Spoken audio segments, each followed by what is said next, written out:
How's it going, everybody? Rob here, back with another video, and you know what? We are going to be doing another audio podcast, and this episode we're actually going to be talking about K-pop Demon Hunter, and I'm gonna try to make a more consistent schedule where I'm doing this, like at least uploading these and premiering them Fridays, so. To an extent, again, to try to be consistent to some extent, and that way you guys get it a little bit more frequently. But anyways, so this is one I've been kind of wanting to talk about, and I think for now, at least for this particular show, I want to do kind of a solo, and then at one point get MJ's input on it and go from there. Because she also watched it, and we were gonna try to, in a sense, find the time to talk about it. But I wanted to give my own solo thoughts on this particular film. Because, honestly, oh my gosh, I absolutely... You know, I'm going to say it. I enjoyed this. I adored this movie. And I know nothing, like absolutely nothing, about K-pop whatsoever. Well, okay, correction. Only what MJ has kind of exposed me to in terms of K-pop. So, all in all. But, anyways, let's try to go into some news real quick. I'll be honest, nothing of real interest. There's some stuff about an anime called Little Miss Vampire.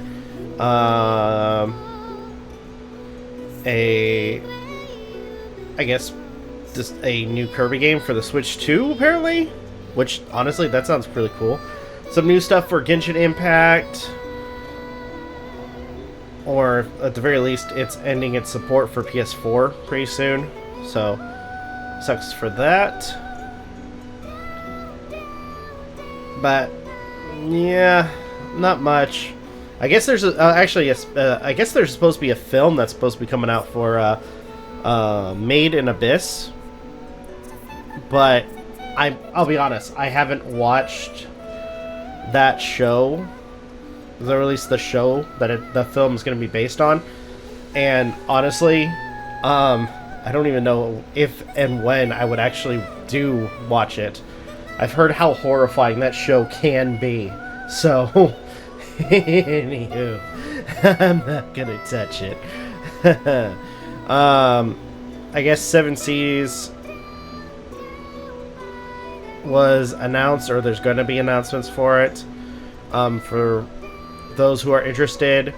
Apparently there's going to be a short film for Mobile Suit Gundam called Iron-Blooded Orphans.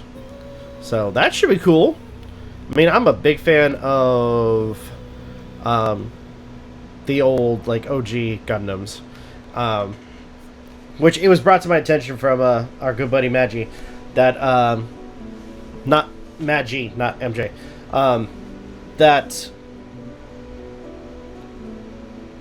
apparently there's a good chance that, and I've seen the video, that apparently they are revamping Gundam Wing, which honestly, fuck yes, I love Gundam Wing. It's been a while, but I really loved it, especially the film. I will say I really enjoyed the film, which kind of makes me beg the question, like, if the companies that made, you know, stories like Gundam Wing will do some of their other works. Like, for instance, you know, my personal favorite being Gundam G, or G Fighter. I think it was called Gundam G. Wait, let me double check. I'm pretty sure it was Gundam G. It was the one where it's like the tournament, you know, with the Gundams fighting each other from the different nations. And you had, yep, Gundam G. Because you had Dark Gundam, Burning Gundam. I like, by the way, Google, like, quickly just Googled Gundam G. And, like, one of the first things is a video from November 14th, 2020, where it says Gundam G is best Gundam. You know what? I'll give him credit. You know what? I somewhat agree with that. I'm like I said, I enjoy Gundam Wing, but I absolutely love Gundam G or Gundam Fighter. It'd be cool to kind of like go back and watch all the episodes. Just go through that. Actually, you know what? Actually, I kind of joked around about it too, because I was talking to Lee's, kind of left a comment on a video that Maggie had posted about Gundam Wing. But honestly, if they're gonna bring back old shows, then you know what? One show I would absolutely enjoy, not just Gundam G, but you know what? Especially with current day, Outlaw Star. Like, no joke, Outlaw Star, one of my most all-time favorite freaking shows of all time. It's the best. It is absolutely the best. But anyways, so yeah, not much news. Currently we are having, they're still doing that whole, I guess we're still having those issues with Visa and MasterCard basically telling people how they should spend their money. I'm not going to go into like all the details on that. Like, it's, you could do a quick Google search or, you know, thing. Especially when, again, the people who are making this basically have bullied these companies, these that focus on or run Visa and MasterCard, to basically unconstitutionally tell people how to spend their money, which is completely and utter bullshit, in my opinion. So, and I think, and a lot of people agree with me on that. So, little mini rant there. Actually, there was one other thing that that was brought to my attention, and you guys are probably going to hear the clinking. Or no, I muted it. But I saw something on, was it Facebook or Twitter? I can't remember, or X. For a Destiny bulletin, and it talks about, it's, I guess, the former Bungie CEO Harold Ryan saying that not every game needs to be a live service. We can't just pick a business model and say that's a reason to make a game.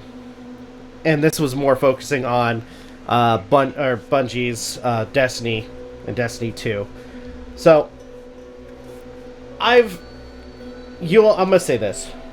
I would love, like absolutely love, to go back to Destiny. And if I do, I'm not gonna play the seasonal shit. In fact, I had a few like points that I had about the initial game, and honestly, I think this is the way that it would be great if this was the way they went about it. So, if I could give just a few pointers, just my personal thoughts on it, and honestly, with how much time and energy they put onto Destiny itself, I think that they should do this, especially if they want to earn some of the respect of their audience. Number one, online should be optional. If you're playing the game, like let's say if you're soloing the game, you should not be dealing with having to be online all the time.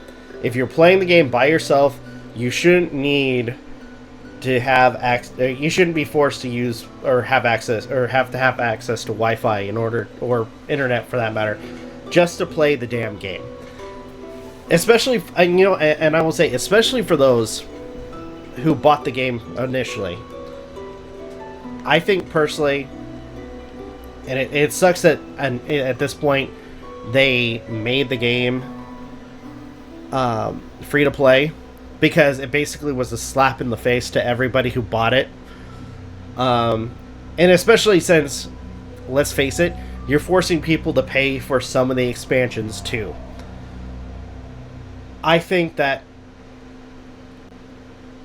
one, like I said, if you're playing the game, you shouldn't have to be forced to be online all the time.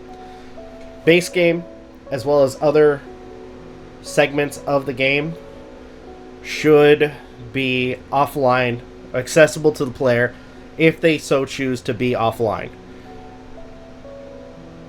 You can, let's say, for instance, you can have like some form of like community hub, but overall, it needs to be offline. You know what, thinking about it, since I brought up the fact that the game itself, like, there should be accessibility for, players to have all the content on offline.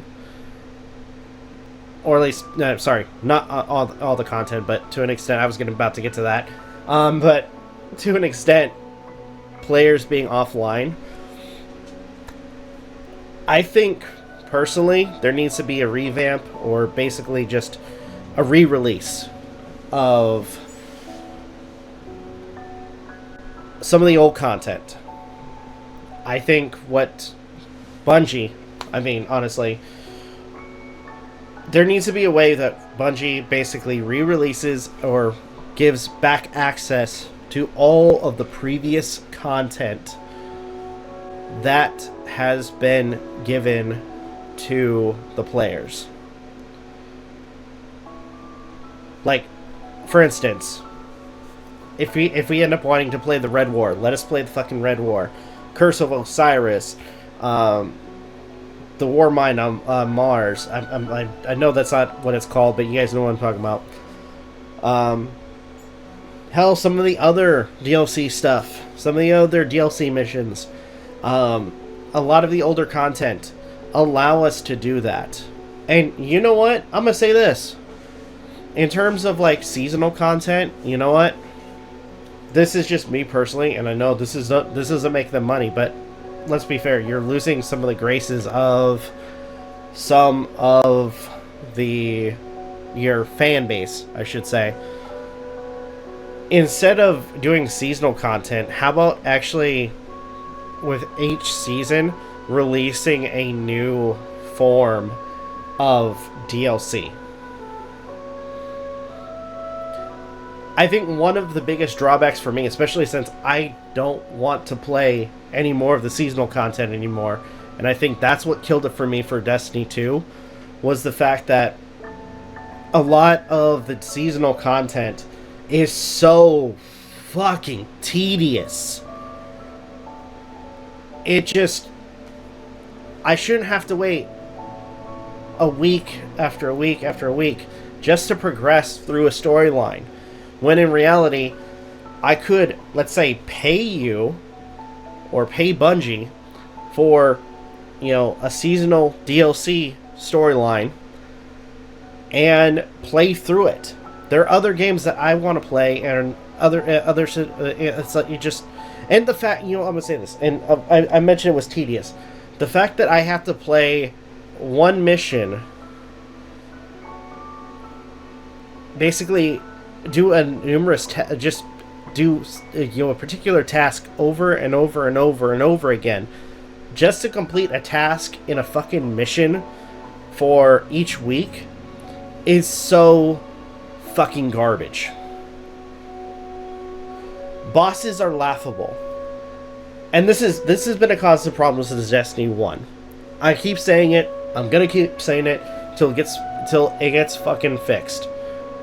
Or at the very least, till it makes me feel better, which at this point it doesn't, because, it's a missed opportunity. But overall, there should be a better way to do bosses. Hell, let's face it. People can shit on freaking, 343 and Halo Infinity and all that other shit. But guess what? a lot of character. I want to say enemies that you would have normally seen, like the brutes, and like let's say their bosses. For the most part, especially for some of them, they didn't need cannon fodder to basically clog up your whole boss fight. That's the problem with boss fights with Destiny 2 and Destiny 1, is that you have a boss, it's basically a bullet sponge, and as you're trying to just whittle away at that freaking health, all of a sudden you got like 30 freaking, cannon fodder enemies, that begin to like just pop out of nowhere and just freaking start attacking you. In which case, then you have to, especially if you're playing solo, you have to stop what you're doing as you're getting pelted by the freaking boss, deal with the enemies, and then try to get back to focusing on the boss. And I want to say within like a minute and a half, then those cannon fodder enemies basically respawn and come back to attack you. I know that it's probably not the accurate time frame it takes for them to respawn, but let's be fair here, it's kind of close. But anyways, so overall, content that was originally made for the game itself should be brought back. And actually, you know what? Something I want to add too, and because this always irritated me, because you have, especially with that particular game, you have this whole compendium or library of things that you could have collected, but in reality you can't anymore because certain content has been locked out. Like for me, I missed the opportunity to get the fucking Sagira shell. I keep bringing it up in my Let's Plays of freaking Destiny. I'm gonna keep bringing it up. I missed the opportunity to get that shell because I didn't realize that I had to go through and complete all of the Curse of Cyrus multiplayer stuff and do all the missions. In which case, now that it's locked away, I can't access that. So it gives me no incentive to actually collect some of the shit that they have, when in reality, a lot of that stuff is now gone forever.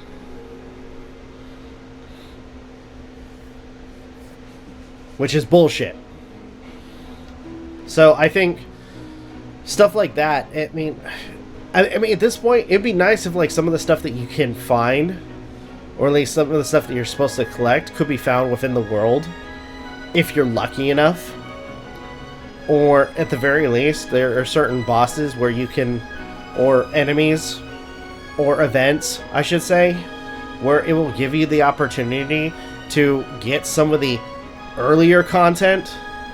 But again, they don't have, it's just seems like they said fuck you. You can't finish your collection because you didn't play, this particular segment of the game, which is bullshit. So, all in all, going back to it, and I hate to use this game as a reference. I know I should be talking about K-pop Demon Hunter, but it has to be said.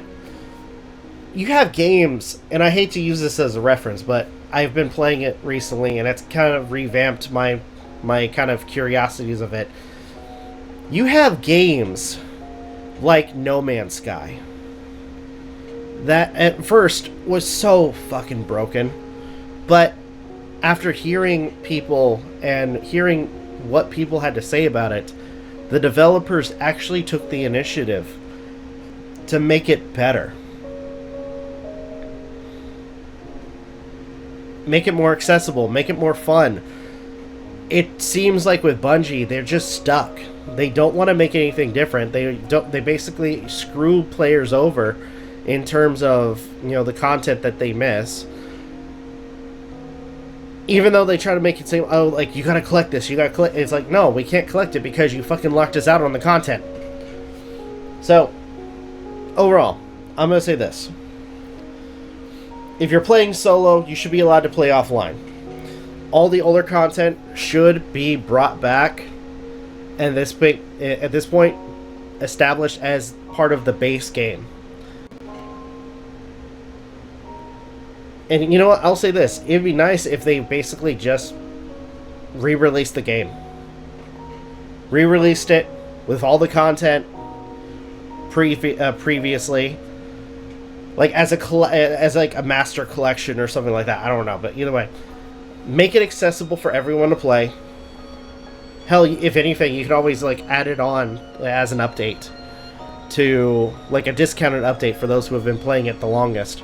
Who knows? But either way, make a lot of the older content accessible where people can, you know, collect some of the things that they missed. Make it so that players who want to play single player can just play single player and not be online all the time. You can have those online mechanics still on it, but make it so that it's optional for the other players. Don't make it just the standard. I mean, honestly, again, that should change. That should honestly change. But I was going to say, change the seasonal content to DLC. And above all, rework the fucking bosses, damn it. And I want to point out, too, that especially with that particular game, and with it basically like really pushing the whole looting system and like all these spectacular guns that you're supposed to collect. Dude, there's so many guns. I wish I want to use some of them, but when you have a game where basically there is no care for what your enemies are besides being bullet sponges, I'm literally using the same MSG that I got from the Witch Queen DLC. The one that basically has homing poison projectiles that will affect other enemies after a enemy target is destroyed.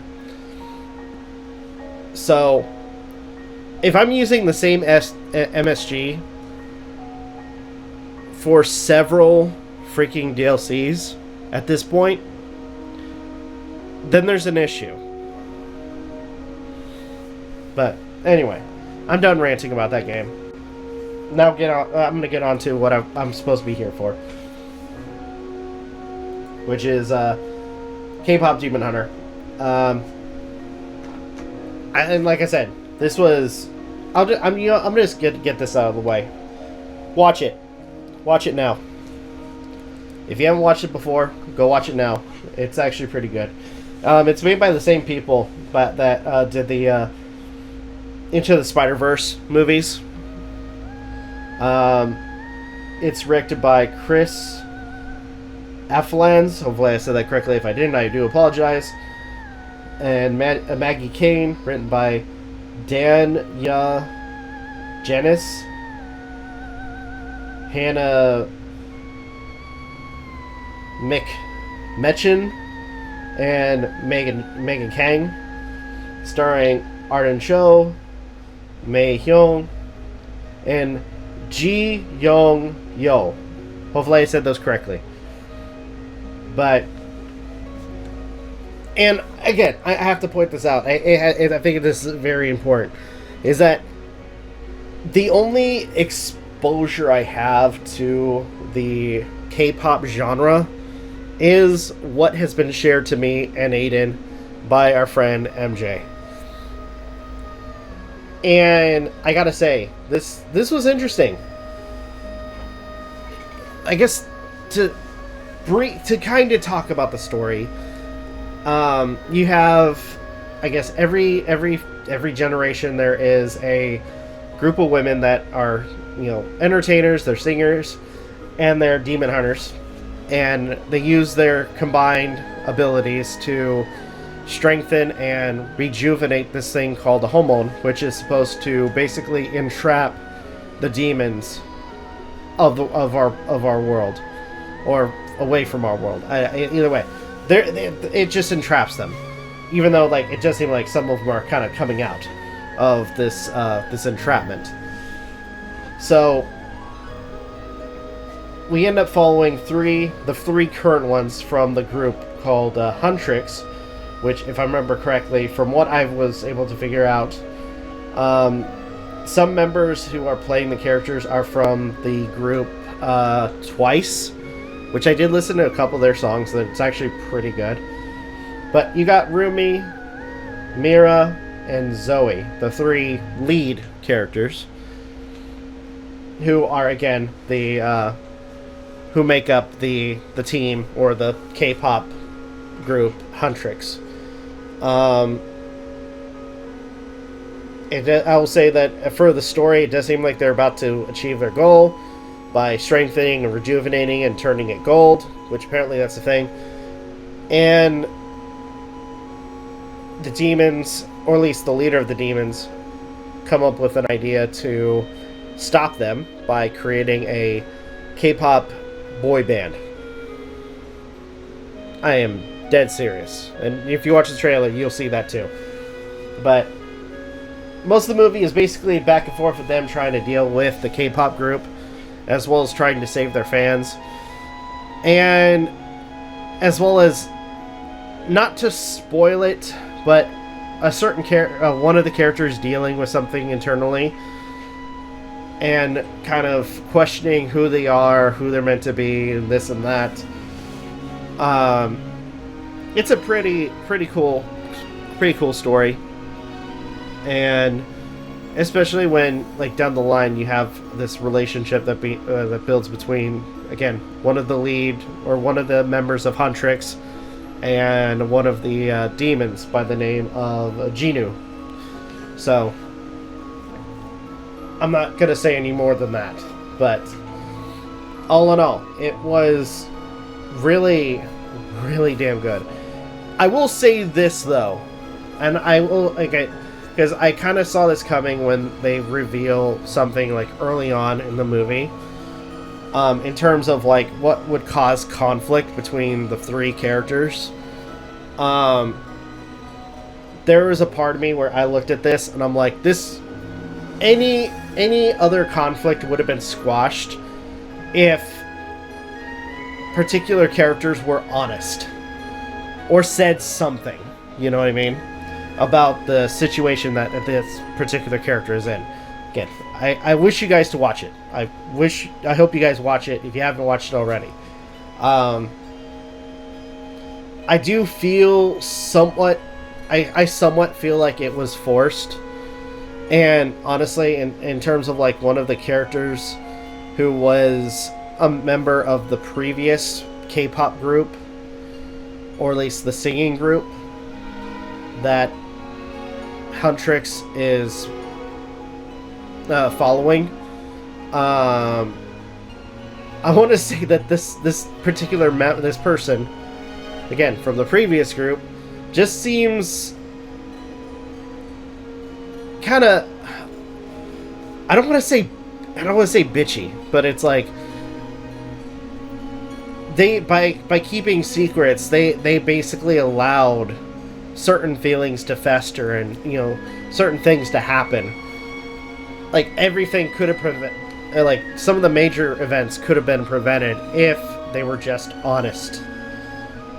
I'm sure they would have found some other way to kind of do something with that, but anyway, all in all, I enjoyed the movie. Some of the music was really good. As it kind of jokes about in the movie, their one song, Soda Pop, is really fucking catchy. Then some of the music, like how it's done, freaking what it sounds like. Golden was actually a really good song. And you know what? I'll say Takedown. Takedown was a lot of fun. And that was basically sang by both Twice and some of the members from or at least the people who are playing the characters for Huntrix. So, all in all, pretty good movie. Besides, again, my one gripe.